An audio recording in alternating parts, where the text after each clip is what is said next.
Good evening, ladies and gentlemen, and welcome on a Friday night to our show. Of course, this is NOLA Theater Talk. My name is Alan Smason, and I hope that you are having a very good weekend.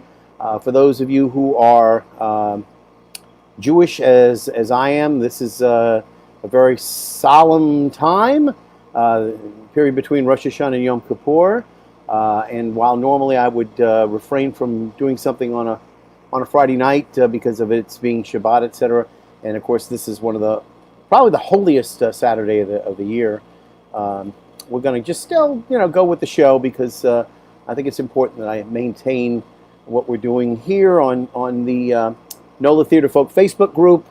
We're broadcasting to as well as to the theatercriticism.com Facebook page, and of course also on my own YouTube channel, which you can look up. Tonight we have someone coming from the university sector. We have already talked with several people from several universities talking about the importance of our actors who are coming up through the ranks on the university level. We started off quite early in our broadcast talking with Carol Eshelman, who teaches on the high school level. And we also brought in Elizabeth Parent, who surprised Patrick Gendusa from Loyola University. We've also had Kalo Gal represented from the University of New Orleans. And we're basically trying to reach out to all of our universities and to find out what they're doing. First off, how they're operating in this COVID-19 environment. And secondly, to determine, what kinds of shows they're going to do that'll be safe for not only the student actors and any professionals who might be involved from outside the university, but also, what they're going to do for the public who might be invited to come on a selective basis to see some of the student shows. So we're dealing with a little bit of that tonight. Our guest is not someone that is unknown to New Orleans, and we're going to discuss his appearance now as the artistic director at Loyola University, a new post that he's taken over, basically sort of giving a little bit of the heavy lifting duties being assigned to him from Patrick Gendusa over at Loyola University. So let me bring in Salvatore Sal Mannino, none other than Sal Mannino, as we like to call. How are you doing tonight, Sal? You having a good time? Great. Yeah, doing great. Thanks. Now, you were originally from New Orleans? I am born and raised. So when we say born and raised, I mean you are as native as they come, and you of course were well known on the New Orleans stages. I tried to find some of your older pictures from some of your earlier, and it wasn't that long ago, that we're dealing with this, but several people may remember you from The Wedding Singer in the lead there, and you were opposite Kristen Wiedersheim. Is that right? That's correct. Yeah. Kristen Wiedersheim, who's now out in California and doing well, we hope. We would love to, hear from her from time to time. And you also were involved in Hairspray, right? That was the regional premiere of Hairspray. That's correct. And yeah. now, fill me in a little bit. What were your? For Hairspray, I played Link. I was thinking you were Link, Yeah. but you didn't have the beard, right? No beard. Yeah. Yeah, I was going to say you were a little bit more clean shaved. in the performing days, I feel like I played a teenager until I was about 30, so it worked out. Well, and again, fantastic show. The Wedding Singer, I thought, was one of those unheralded shows. It probably could have had a little bit more stronger book. It probably could have had a couple more songs in there that might have been a little bit more evocative. But it's based on the Adam Sandler movie, The Wedding Singer. So what do you expect? You're not going to get greatness, coming forth from an Adam Sandler movie. At least not usually. I would imagine that most people would understand that Tommy Boy and those sorts of things, from Chris Farley and those people, are not going to generate great literature and great art. But they are going to be very, very funny. And I guess what was the other thing that he did that he did the golfer? Gilmore, Billy Madison. Yes. I mean, just a lot. But now the Wedding Singer was kind of fun. I mean, I did think it had a little bit more substance to it, and probably was one of the better movies that could have been translated into a film. And of course, I don't want to say it catapulted you to fame, but it did certainly lead to some other things that you did. Where did you go to school here when you were in New Orleans? So I graduated from Holy Cross, and that was when Holy Cross was still in the middle of the Ninth Ward. Okay, Um, and pre after Katrina. pre-Katrina, yeah, following my time at Holy Cross, I went to Southern Miss to get my bachelor's in theater, and from there moved to New York and have been working there for about 7 or 8 years. And I actually, have, the yeah, wedding singer and everything kind of right. brought me back here for just a short period of time. So it was nice to come and be with the family. And I have to ask, in terms of Southern Mississippi, it has had a fantastic reputation. I know, I believe Hannah Rochelle went there, hmm and just a number of people who graduated from there. I know that there's a fellow there who graduated from there who was a male soprano, who did, I think, uh, Mary Sunshine in Chicago a few years ago, like okay, maybe 9 or so years ago. Really excellent voice, and again, how many male sopranos do you run into? That especially a role that's probably tailor made. But again, they have a great reputation. But they seem to get a lot of talented people to attend there. What is the secret? What is the lure? What is it yeah. that they have that others don't? Well, I think it started with their space. So right before I started to go there, maybe 5 years before, the theater department received a $35 million gift um, from a patron that was just in the area who loved the theater, and it was something that when she passed away, she left to the school. So they had the opportunity to build, honestly, one of the nicest facilities you'll see anywhere at any university. Um, and then I think that really attracted some really fantastic uh, faculty and teachers from and guest artists. They really do a great job of bringing in a lot of people that you want to work with and you want to be around. And it was just a place that like they just really created a beautiful environment for young artists to grow. Writers like Alicia Harris are from there. We also, lots of talent here in New Orleans on the technical side. Laura Jean Hoffpower, Phil Wingirter, people like that. So many people. I know I'm leaving out tons. Chris Maroy, Becca Chapman, Right, uh, just a right. great group. I think we all feel confident in saying like we were just trained, uh, you know, we're really taken care of and And trained the right if way. I'm not mistaken, somebody who works in the faculty at Tulane now went to Southern Mississippi, didn't they? At one point, was it? I'm not sure, but I'd I'm trying to absolutely remember. love to. Maybe from Summer Lyric, I think that maybe somebody had been. Uh, it might have even been Michael Howard who went over there. Okay. Uh, that he had been trained at Southern Mississippi. It's just so amazing to me that so many people come out of Southern Mississippi, and we don't really have a counterpart for it here in Louisiana. I mean, the other, obviously, the other, I guess you might say, more theater centric university that's closer to New Orleans, and it's not that close, is University of Cincinnati's conservatory, where Diane Lala and, of course, Robert Pavlovich teach.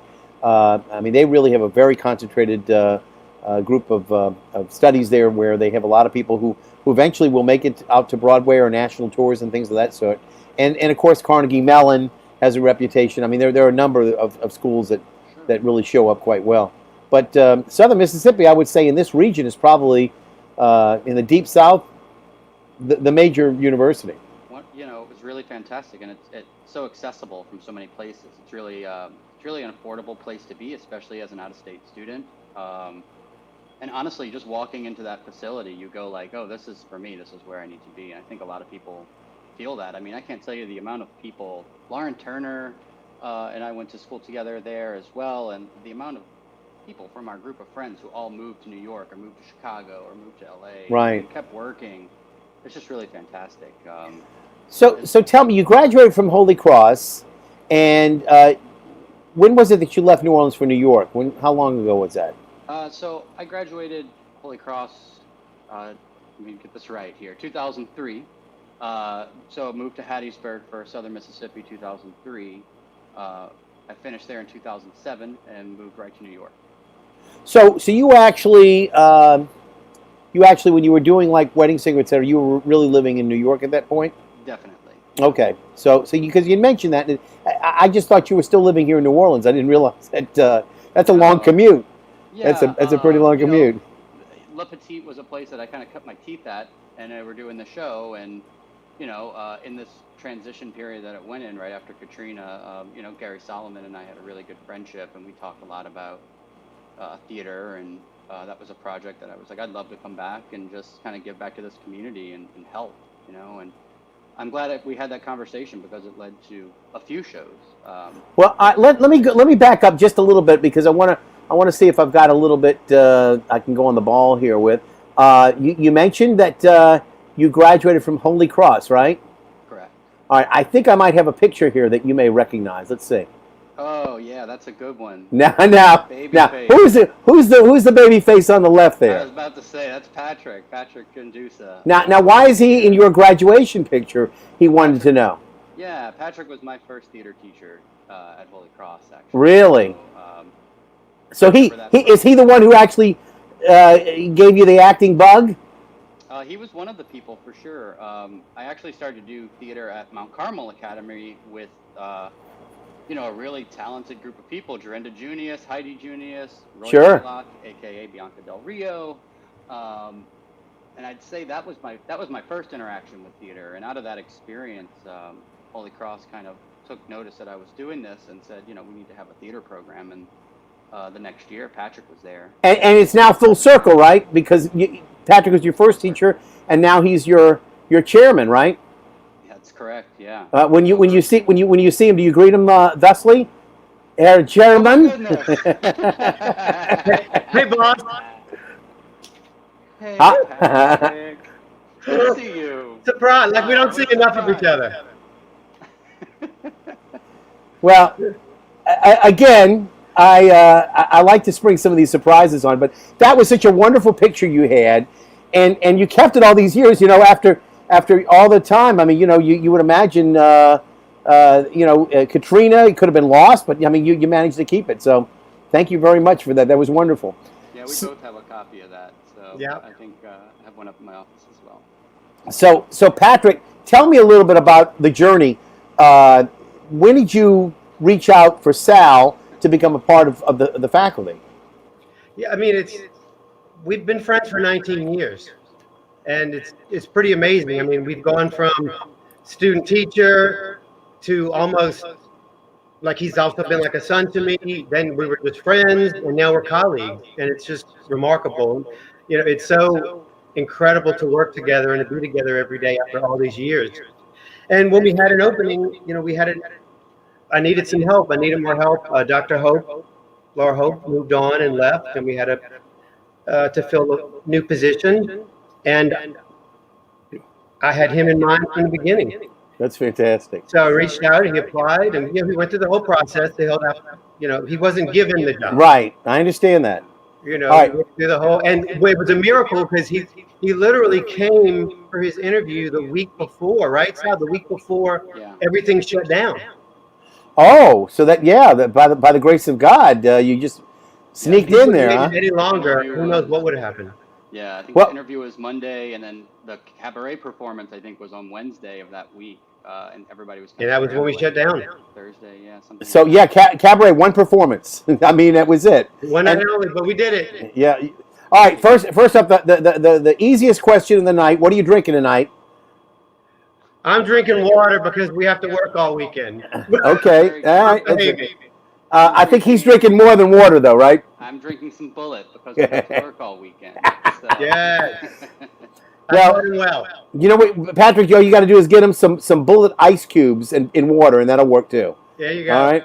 So, and I'm drinking a little Chivas because as I told Sal, I didn't have time to make a drink tonight, and I just had this large cube of ice that I had, that one of these big giant cubes. So I said I'm just going to have Chivas and the heck with it, and I have it in a fancy Chivas glass. If you can see, it says Chivas Nice. Regal. I don't know if you can see it there. Yeah. There you go. Anyway, so there we have that. That was the hard question that we had to get over with. So Patrick, what was it that besides the friendship, what was it about Sal's resume or whatever he offered that most interested you? I mean, what were the things that you were looking for him to do in terms of handing off? Um, Bring us to the next level. I mean, our department's in a great place, and our past, the two previous chairs did an amazing job. But he has so much experience with technology and just his energy and his passion, and it was just a perfect match and a perfect fit. And the love and the passion that he's bringing into the job is just enhancing all the love and passion that all of us have that are in the department right now. It's really a wonderful department filled with just amazing, compassionate, and loving people who want to be there, who care about the students tremendously. We all just work so well together and care about each other. It's really become a special place. Well, and it has made a transition because it wasn't all that long ago, maybe 6, 7 years ago, that the headlines read Loyola Theater Department may be dissolved. Right. That there was a point where you weren't getting enough students. Maybe Southern Mississippi was attracting them, as we were talking earlier, but for whatever reason, you were not attracting the numbers of students you needed to float your boat, so to speak, and the university was looking to discard any departments that were not carrying their weight.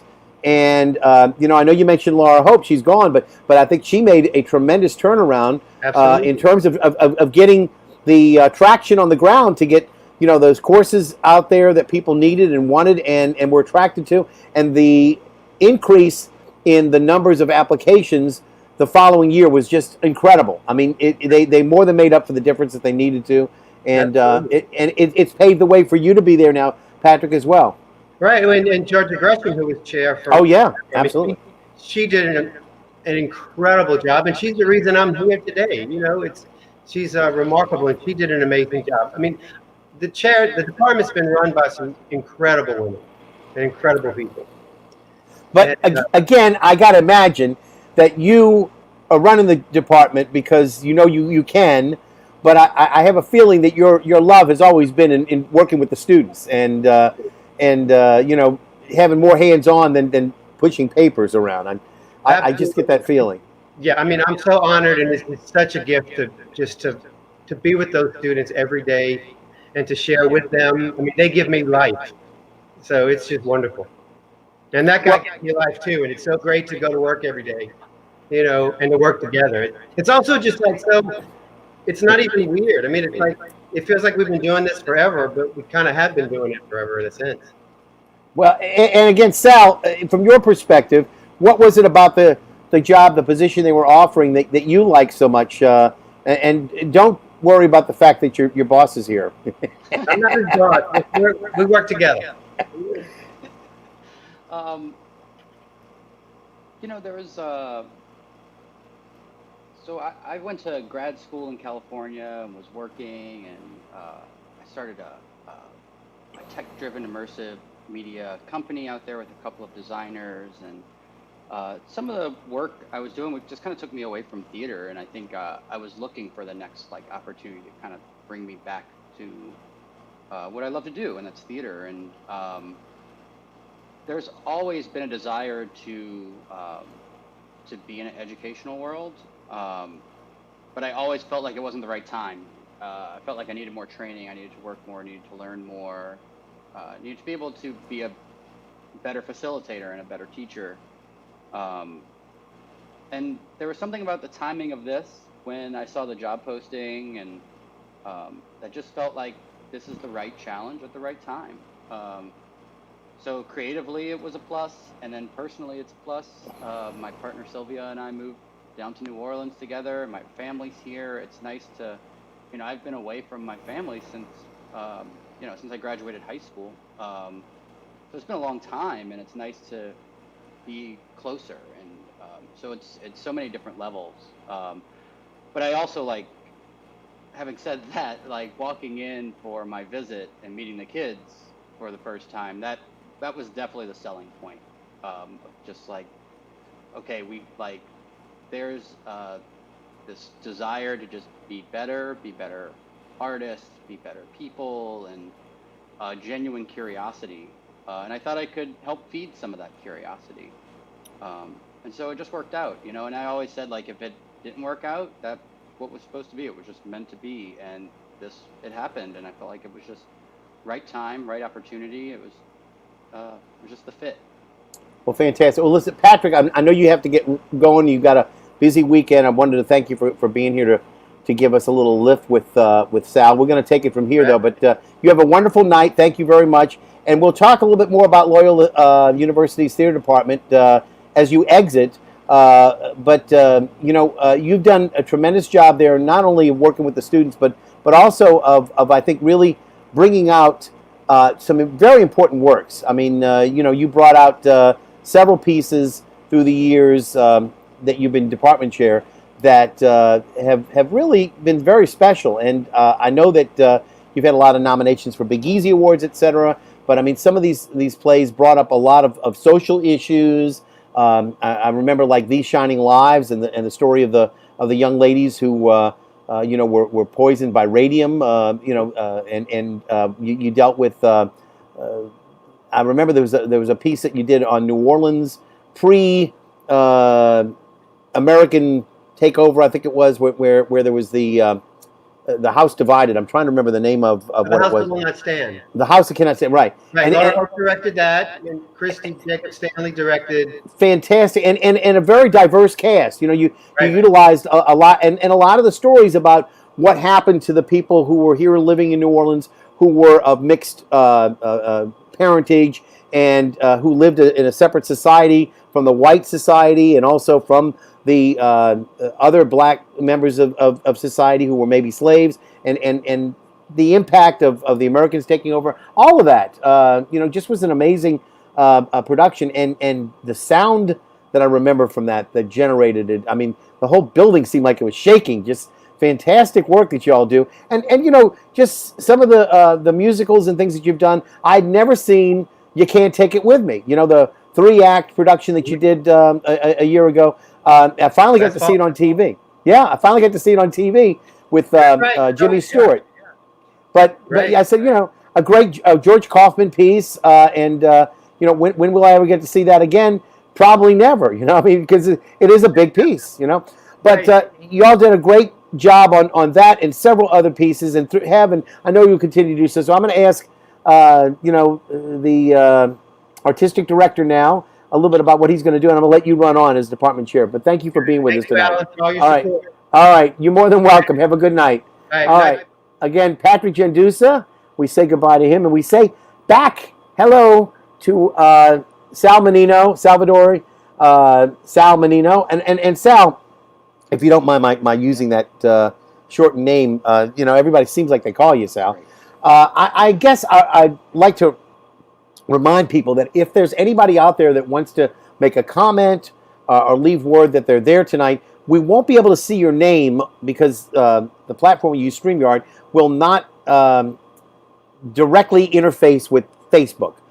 If you're in a Facebook group, which we're broadcasting now, you have to leave permission for StreamYard to use your name, or otherwise it sounds a little silly, but it comes up as Facebook user. So what you need to do is you need to go to StreamYard.com/Facebook. And again, the slash goes from the upper right to the lower left. StreamYard.com/Facebook. And that will actually give them the permission to use your name just for tonight. It doesn't do anything after that. And that way your name will show up. So if you want to make sure that Sal knows who you are when you say, "Good job, Sal," or what have you, we'll know who you are. And so we appreciate that. Again, my name is Alan Smason, and I'm here tonight on NOLA Theater Talk. Our guest is Salvatore Sal Mannino, and again, a native of New Orleans, now the artistic director at Loyola University. And those of you who are watching the show are able to see it on the NOLA Theater Folk Facebook group. We'd love to have you as a member. All you have to do is ask for membership, and generally, unless we recognize you as possibly somebody who might be spamming our group or maybe a threat in some way, you'll probably get admitted without any difficulty. We like to make sure that the people answer a couple of questions when they petition for membership, so as to identify that they are from either New Orleans, that they have a theater background, or some interest in theater.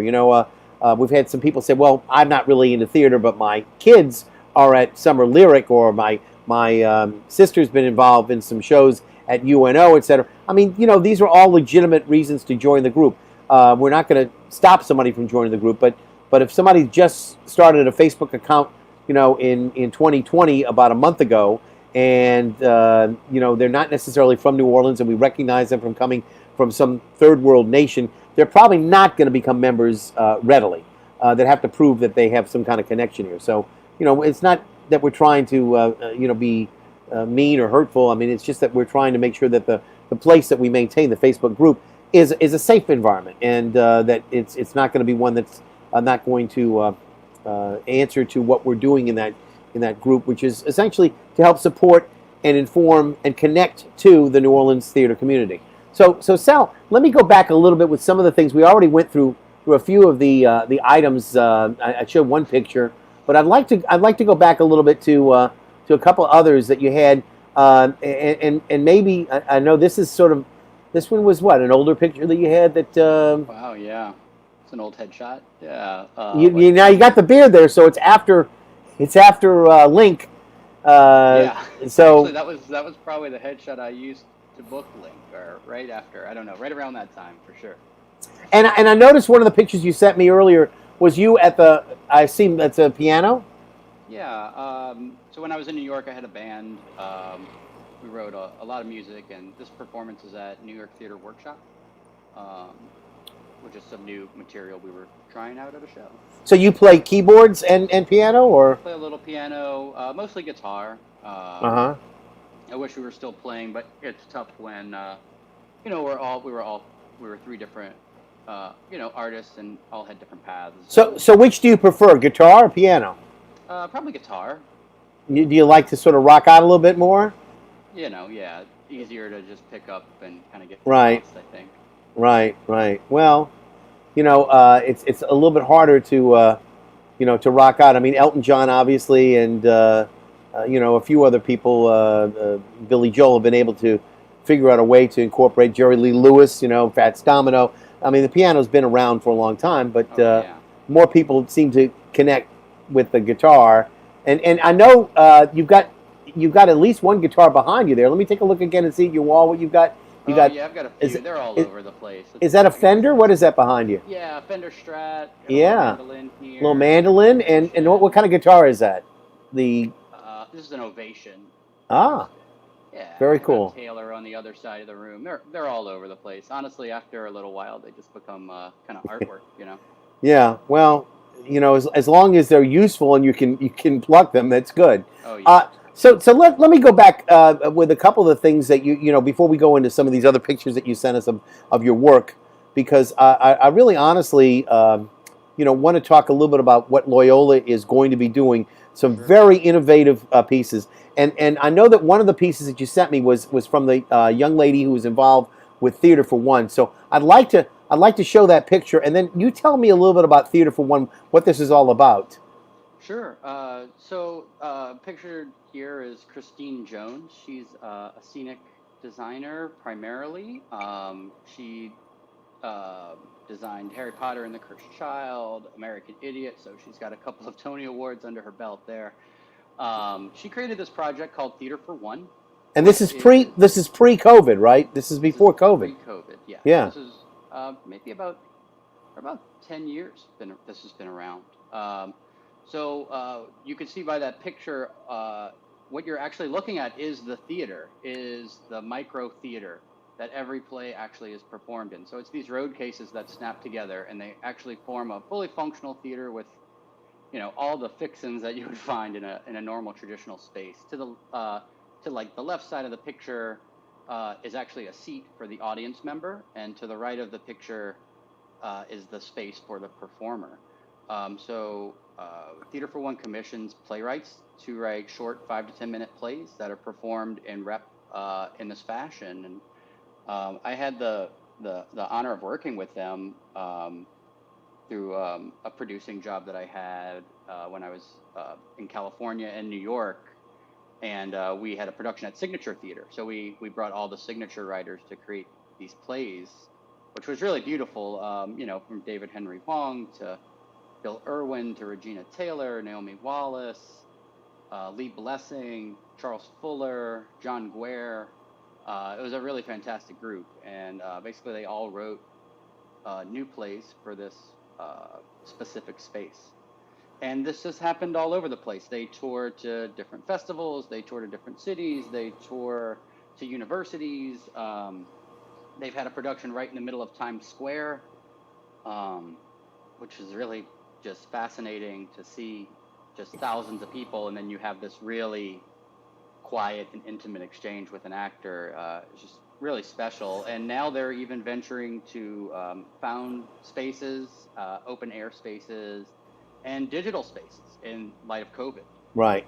But now that particular set that we saw there, called Theater for One, it's, and you said it, the audience member, not the audience members, but audience member. One person sees the entire show, and that actor has to perform that same thing over and over and over, or other actors have to come in his or her place and do their thing, right? That's correct. Normally, in a traditional Theater for One setting, like the company normally tours as one actor to every show, and usually there are 3 shows that kind of operate in rep. So you walk into the theater and you don't know what you're going to see. You don't know who's going to be behind the door. And it's a really beautiful experience. It's really it feels like a gift-giving experience, right? You just kind of have to go in and just be willing to accept the gift that the company is willing to give you. And the beautiful thing is that, it kind of breaks a lot of the rules that a lot of theater does, because the audience member is usually the scene partner. So there's a lot of eye contact. It's a lot of kind of awkwardness at first, but there's a lot of things to really lean into in that connection. And most people walk out and just feel really empowered by the experience, because it's so different and nobody else had that experience but you. Tell me how you're going to bring Theater for One to Loyola. What are you going to do? How's that going to work? So when COVID hit, I just was like, Theater for One is theater for COVID. Like, it just felt like the exact thing that the world needed. I felt like every theater in the country and the world should be doing Theater for One right now. If we can't gather, doesn't mean that we can't do theater. I see theater as something, I'm trying to push the boundaries of what our form is. I'm trying to get you up out of your seat, kind of emancipate the audience a little bit, and like feel that that freedom and that agency to experience something a little different. So, in some conversations with Patrick, I just started to dream up about what Theater for One could look like at Loyola. So what we're doing is we're going to take that model of intimacy of performance between one audience member and one performer, and we're going to take them to our campus. So we're going to show 5 different plays at 5 different locations on our campus. For our internal audience, our campus is closed to external guests, just to kind of keep a bubble in the meantime. But so our piece will feature 5 different plays, and basically as an audience member, you'll walk around and visit each play. So you'll spend time with each one. So your evening of going to the theater is going to be walking from play to play. And in between each play, there's maybe time allotted to go to that. In other words, you can't. Yeah. One doesn't end and another one starts immediately. No, you're guided. You really, we take care of you. We want you to. I feel like one of the beautiful things about like really beautiful and effective immersive theater is like when you're taken care of, and when people know that they walk in and they're safe, and we want people to feel that way. So we're going to take care of you. We're going to be your tour guide throughout that whole thing. So we'll have members of our community, our student artists, that are going to be taking that role of like these tour guides and kind of take you around and really make sure you have an optimal experience. And the NOLA project, for instance, with their adventures in Wonderland that they did a few years ago, they did another one, exterior scene pool, I believe it was called, where they actually, the audience went along the street and they actually saw the actors on the other side of the street, and you'd listen in on the radio. Those were very innovative pieces, and they were interactive. But you went to the theater. You actually walked around, and the theater kind of met you. And this is kind of similar and very interesting.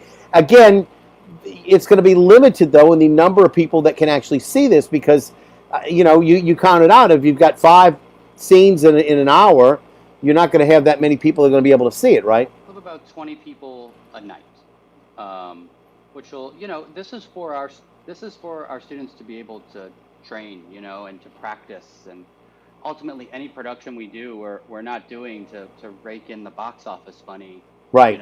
It's really about the process for the student artists. That the box office money we make is just offsetting some costs to make that experience a little better. But it's always focused on the process for the students, and they need to have process right now. They need to be creative. Like, right. There's a lot happening in the world on top of the pandemic, and there's a lot that we lose sleep over. And I want them to know that they can make work right now, and just because we can't gather in a traditional sense in the theater world doesn't mean we can't make theater.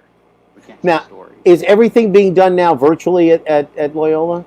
It's a little bit of both. It's kind of a hybrid. Classes that can move online exclusively are moving online.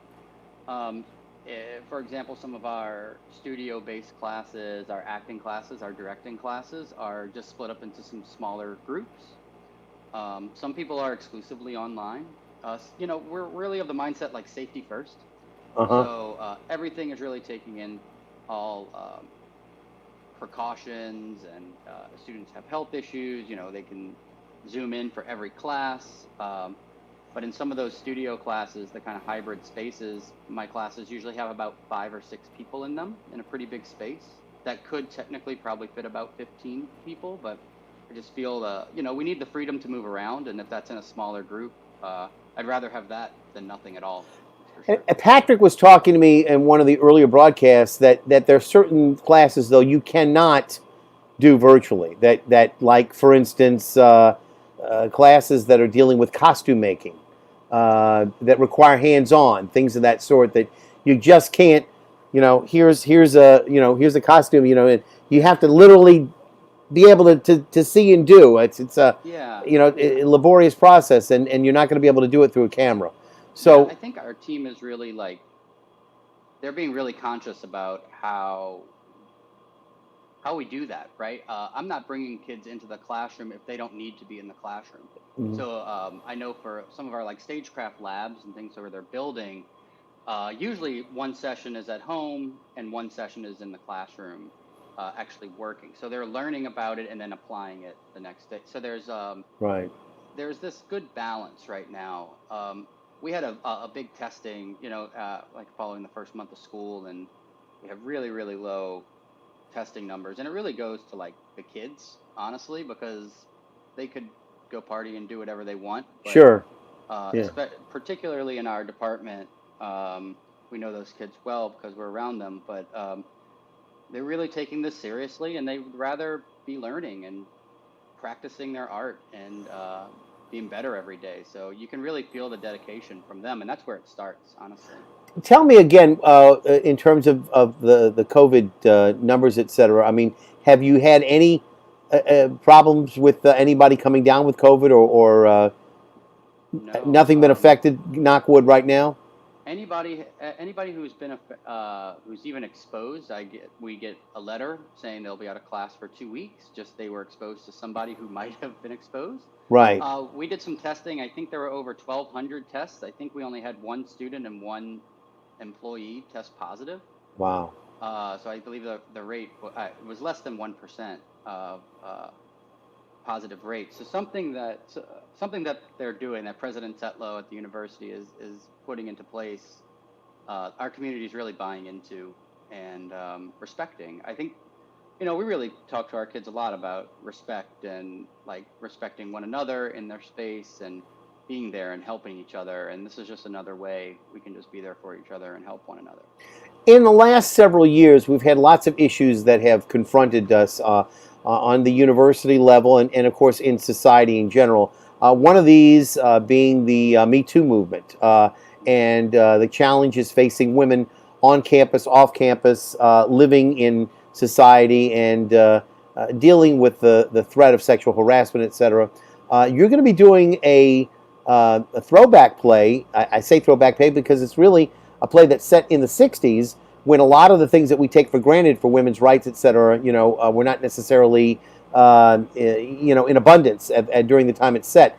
and this is called Cadillac Crew, and I want you to kind of inform everybody about what this is about, and also let me know whether or not this thing will be something that other people, other than people at Loyola, will be able to see. And I know it's really very rich in terms of discussion on women's rights and the ability for women to not be minimized in society.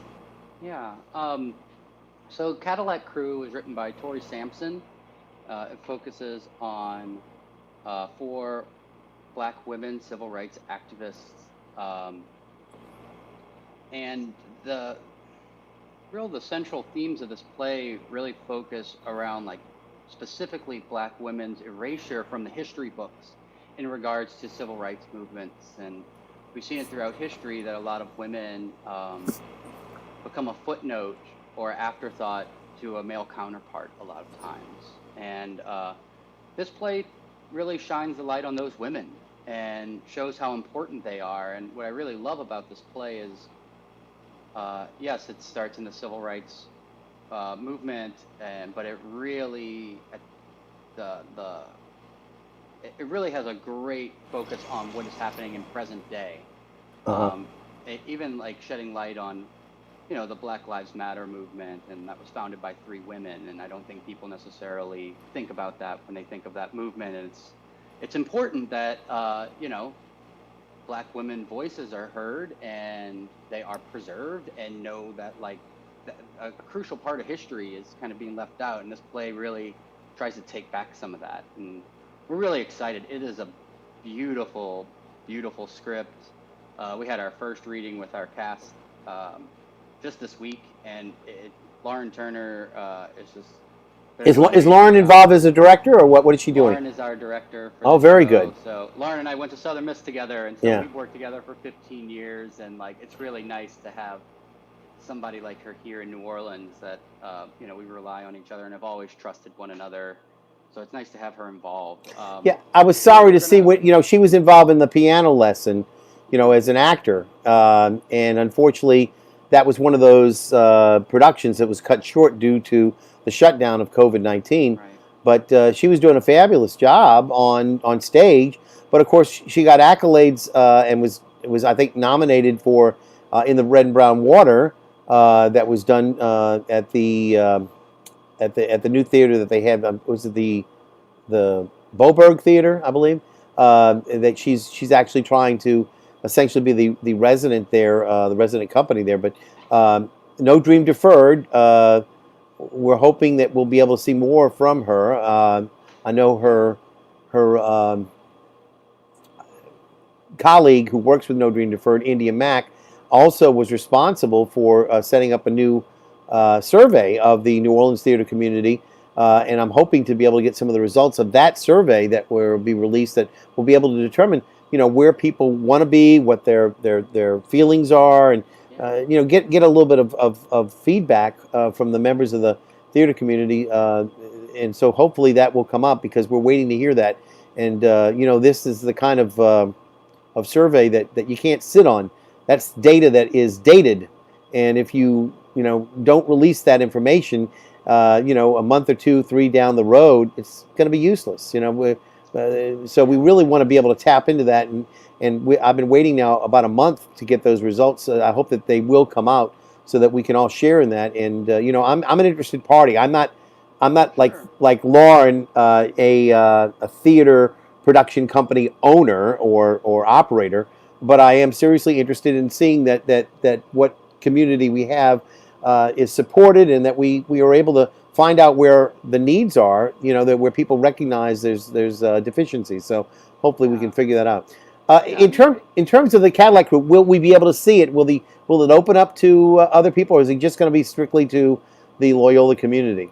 So the physical in-person performances will be limited to our internal Loyola community. We have worked out streaming abilities. So we're working on figuring out what's the best way to stream Cadillac Crew. So it'll be for, we'll have tickets for sale to stream, because, it has to still be streamed only for ticket holders. But we're working out some of those specifics right now, but that's our plan. We're going to have some, if we have to have small audiences, that's fine. Again, it's about the process for the student artists and to get them in the room Right. and let them work on something. And, we put a season together that we knew could be adaptable, that we knew Right. could adapt on the fly and change on the fly. So we're also, if anything, knock on wood, nothing gets worse, but we have backup plans and contingency plans for the show moving forward. But I think, we've had really positive results on campus so far, and, it's just going to be a limited performance. But again, giving the kids the opportunity to really work and to sink their teeth into something like this that's worth it. That's really special. All right, I want to go over a couple of the things that you obviously, have been doing away from New Orleans. This was something, and just sort of jump right in and tell me what these are all about. This is a very interesting looking piece. When I saw it, I was trying to understand what it was. Is that a bird or? Yeah, it's a little bit of all sorts of animals. So this is the Brooklyn-based company, Phantom Limb Company. This is a project of theirs called Memory Rings. You got a fox in there. You got, like you said, a lot of animals. You got a wolf, a bird, a couple birds in the back. I think a hippo's on the right. I think, or. So what's this all about? Yeah, so Phantom Limb created a trilogy of pieces that are looking at different aspects of climate change, and basically, I kind of sum it up as like a destruction of Earth in a lot of ways. So this piece was about Methuselah, the oldest tree. I gotcha. And the other pieces revolve around like melting ice caps, rising waters, things like that. This is something that maybe it would lend itself to a student discussion, maybe of whether or not they might be able to do something like this. I take it, huh? Oh yeah, I mean they're really fantastic, like they're dance theater at its finest, but a lot of puppetry work as well. Their team is just fantastic. They do a lot of touring, so if you're ever in one of the cities in New York, or in any of the like popular touring theater cities, they're a company to check out. Their work's really special and exciting for sure. And you bring up the point, theater and dance department, right? I mean, how much dance actually do you have that goes on, and what does that entail? Yeah, we have Kai Knight is one of our main dance instructors right now at Loyola. She is amazing and wonderful, and just has such a breadth of experience and just a variety of experiences. She's a great resource for our students. I'm really curious to see kind of how that side of what we do flourishes a bit more. I think some of it's relying with some of the musical theater lines of that track, but I'm really curious how like the more dance focused, the modern dance can really find its way back to Loyola as well. And I know that you are doing a lot of scene design. It seems like there's a picture here. Yeah, so this is so after I graduated from Cal Arts in 2017, I started a company called Nightlight Labs with a couple of colleagues of mine, and they're both video designers and just tech geniuses. So this is a project of ours called The Dial that premiered at Sundance in 2019. That is a projection mapped table. So there are 3 projectors that are lighting it, and all the audience members are given an iPhone to use as a viewfinder. So it's augmented reality laid over the projection. So all of the characters are actually appearing on the phone. So our actors were actually in like video game suits, and we recorded them and used those assets to create this show. That's fantastic. Yeah, it's really fun. There's another piece from it. You can kind of see the table. It's really nice. So as you move around the table, each facing side of the table is a different season of the year. So basically you walk around the table and see different scenes. You can look under the table, and you can go backwards or forwards. I think this is like one of those things that really excites me about what theater and storytelling can be. And this project didn't start with a writer and a director. It started with writers and designers. And yeah, it looks like something out of the future, obviously. And again, it had to be sort of expensive if everybody in the audience gets an iPhone. I mean, Yeah, we had a few. Basically, we had some that we cycled through. So the goal is still to actually have like a take home kind of version that you could put the house right on your living room table and walk around it at home. That's still in development. Our company's still going strong and doing great. but again, not something you could easily translate it to in a virtual environment, because it would take so much to be able to translate that and give that same experience, right? I mean, It's we could totally translate it to a virtual experience. It's just a downloadable app at that point. okay. It just But something that you could literally, hold your phone, you're kind of looking through your camera, and you look at your yeah. table and just tap on where your table is, and that house will just kind of lock itself there, and you can go through the whole experience. I want to remind everybody, if you want to leave a comment tonight for Sal Mannino, please do so. Go to https://streamyard.com/Facebook, and you'll be able to leave a comment, and we'll be able to see who you are. This must be some of your other partners involved. Yeah. All the way to the left of this photo, that's Peter Flaherty. He's the director of the project. And then next to me here in the middle, that's one of my business partners, Jesse Garrison. And where was this taken? This was taken at Sundance. Okay. Now, getting into Sundance, was that challenging? Was that easy, or, Yeah, absolutely. So Sundance has, they're known for their film festival, but they have this section called New Frontier, which is basically story in new ways. So it's basically a huge warehouse that's filled with these virtual reality projects, augmented reality projects, projection mapping pieces, sound installations, just really different. I would say it's that's the weird corner. It's where all the really cool, funky kind of art is sitting. And, it was a tough process, but, over time, we've all made connections over time, and it led to this opportunity for us. And honestly, I think the work was really special and really stood out there. So, I think the work really helped elevate everything for us. I was being facetious when I said it was easy to get into Sundance. I mean, I hope you caught that. It was a great experience. Yeah. Lots of fun. Yeah. It's a really great event, and Park City is one of the most beautiful places you can imagine. So. Well, it's interesting because I just saw a couple months or so ago on TCM, they had the Turner Classic Movies, the film of Jeremiah Johnson, and I'd never seen it before. I'd seen little snippets of it, but never seen the whole thing from start to finish. And I hadn't realized that John Rubinstein, of course, the eminent actor and as you might not know, a film composer, actually wrote the soundtrack for Jeremiah Johnson. He composed it with a friend of his who was, I'm trying to remember exactly, he was the son of a famous country singer, sort of like John Ritter was the son of Tex Ritter. Well, he was another fellow who was very well known, at least his dad was, and of course Arthur Rubinstein was John Rubinstein's dad, and so he had a musical connection. But I got to see Jeremiah Johnson, and apparently it was Sidney Pollack was the director, and somehow or other.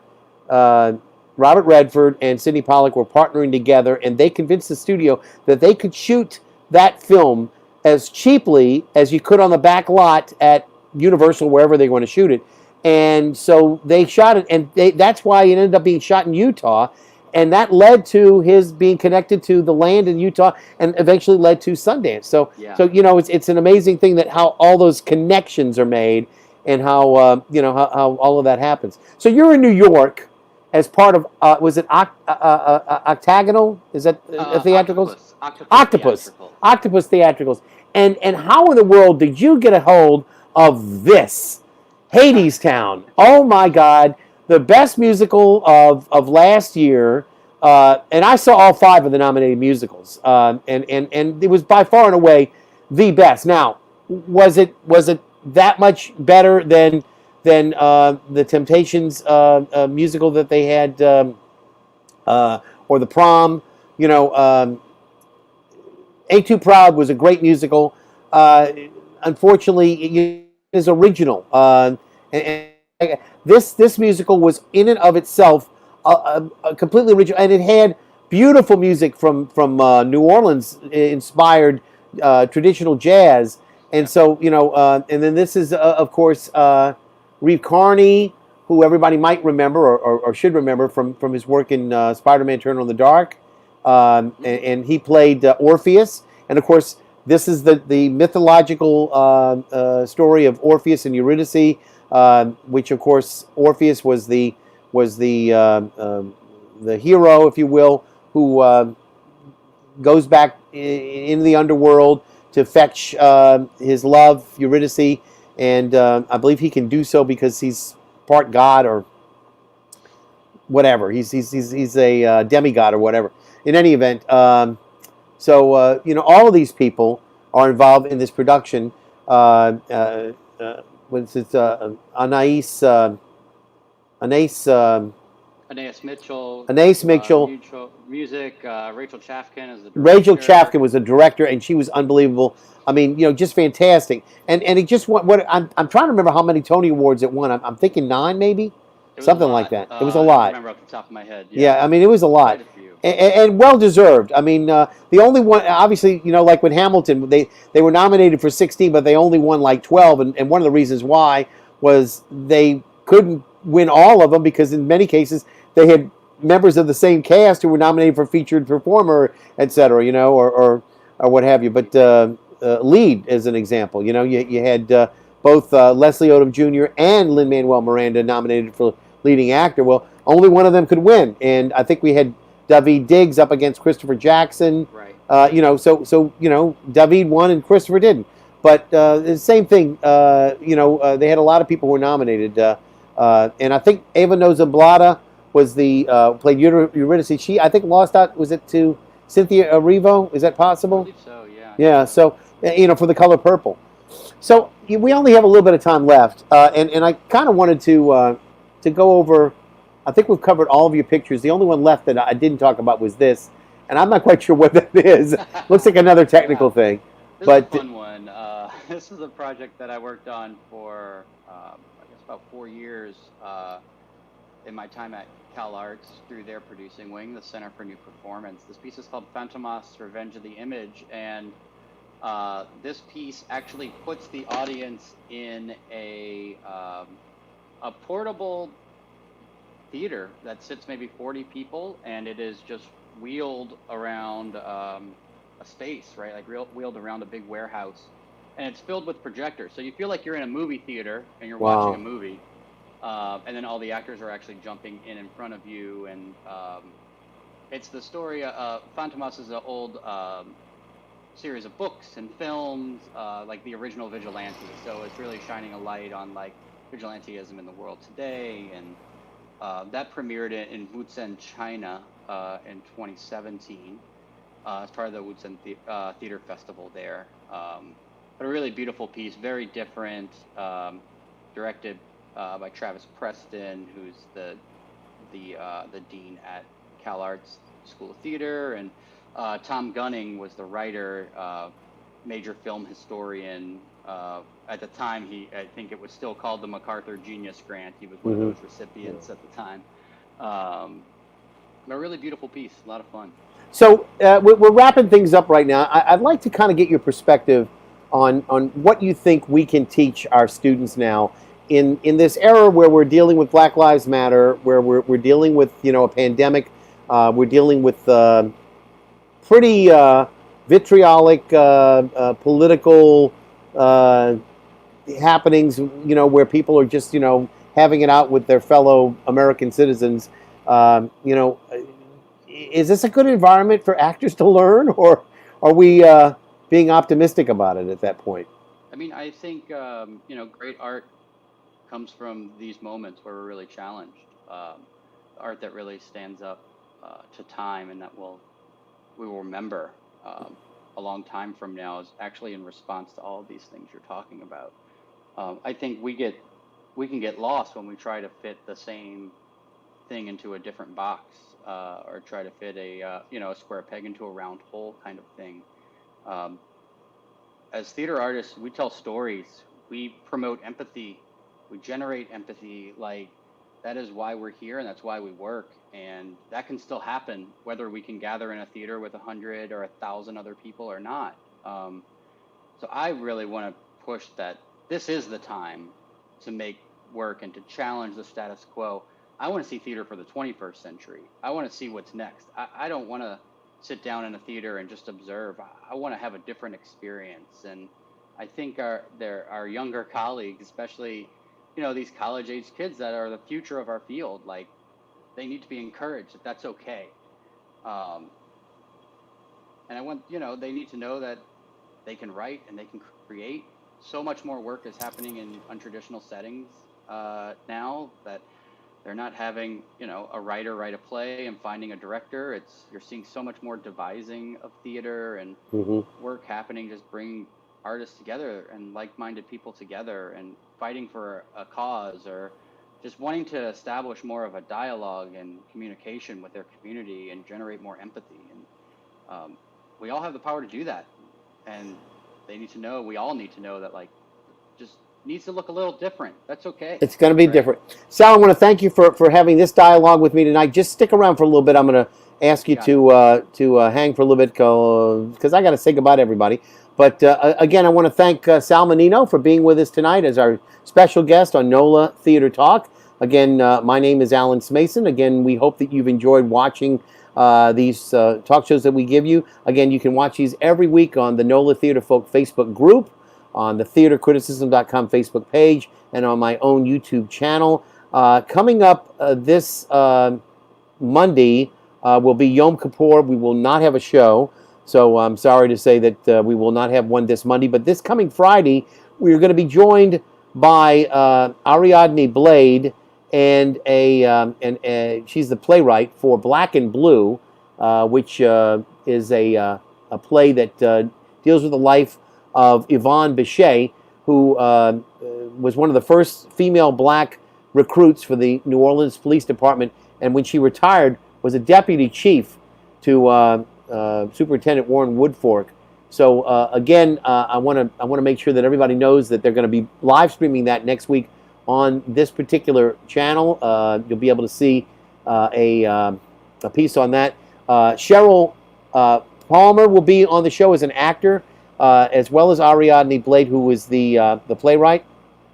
And we're going to talk about Black and Blue. We're going to talk about this incredible play about an incredible woman and find out a little bit more about her life. This particular play showed in 2018 at Dillard University at the Samuel Cook Theater, and it only played for a few weeks, and it was sort of over. But Yvonne, who did so much wonderful work during her lifetime, passed away in July prior to this show being staged. And so it's in her honor and in her great memory that we're going to do this. It'll be a week from Saturday on October the 3rd. It'll be seen on the theatercriticism.com Facebook page. And once again, you'll be able to see that there, as well as the HowlRound Commons page for HowlRound Commons, who's going to be sort of working with the producer.